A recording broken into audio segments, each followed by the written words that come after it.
বিএনপিকে ক্ষমতায় আসতে দেওয়া যাবে না। কারা চায়?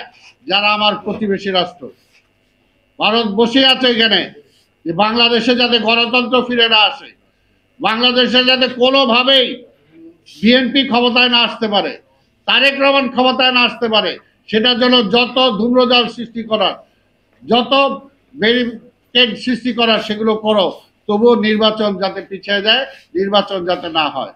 কারণ নির্বাচন হলে কি হবে? জনগণের রাইট জনগণ ফেরত পাবে, জনগণের ম্যান্ডেটে আবার বিএনপি ক্ষমতায় আসবে। কাজেই সেইটা মানা যাবে না। অর্থাৎ তারা কয়েকজন ব্যক্তি বসে তারা ঠিক করে দিবে দেশের ভাগ্য কি হবে, আর দেশের মালিক যারা জনগণ, সেই জনগণ ঠিক করার সুযোগ তাদের হাতে দেয়া যাবে না। কি কারণে দেয়া যাবে না? কারণ জনগণ পছন্দ করে বিএনপিকে। জনগণ কি বিএনপি কি জনগণকে মাইরা পিটা তার পক্ষে আছে নাকি?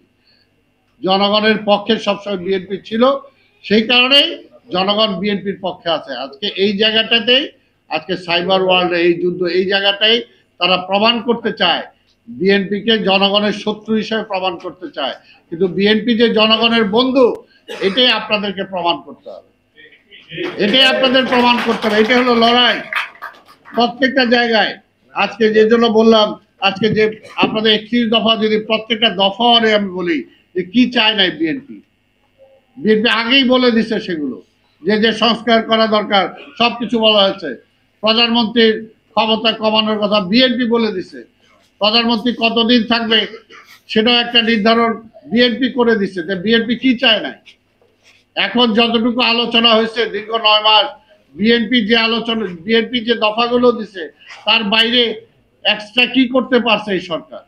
কিছুই করতে পারে না। সেই কারণে বলবো যে আজকের আপনাদের, এই কারণে আপনারা যারা আজকে এই সেক্টরে যারা আজকে যোদ্ধা, আপনাদের নিরলস পরিশ্রমের মধ্য দিয়ে, নিরলস যুদ্ধের মধ্য দিয়ে ফ্যাসিস্টকে আমরা এই দেশে তাড়াইতে সক্ষম হয়েছি। কিন্তু এখন আরেক ফ্যাসিস্ট অপেক্ষা করতেছে। তাদেরকে আমরা ফ্যাসিস্ট বলতে পারি, যারা জোর করে চাপায় দিতে চায়, জনগণের ম্যান্ডেট নিতে চায় না, জনগণের ম্যান্ডেট ছাড়াই তারা চাপাই দিতে চায় পিআর সিস্টেম এবং সিস্টেম। পিআর কেন চায়? এটা দুর্বল গভর্নমেন্ট তারা চায়। দুর্বল গভর্নমেন্ট হলো লাভ কার? দুর্বল গভর্নমেন্ট হলো লাভ হলো ভারতে। আমি পার্টির বিরুদ্ধে জোরালোভাবে বলতে পারবো না, পার্টির পক্ষে। আমি সীমান্তে কাঁটাতারের ওইখানে আমার ফেলানি হত্যা হচ্ছে, আমি জোরালোভাবে বলতে পারবো না। আজকে পুশিন হচ্ছে, আমি জোরালোভাবে বলতে পারবো না। আজকে আন্তর্জাতিক যে সমস্ত আমার উপর প্রেশারাইজ হচ্ছে, সেগুলোর ব্যাপারে আমি বলতে পারবো। রোহিঙ্গার সমস্যার সমাধানের জন্য যেটা একটা শক্তিশালী সরকার বলতে পারবে, সেটা একটা দোদুল্যমান সরকার বলতে পারবে না।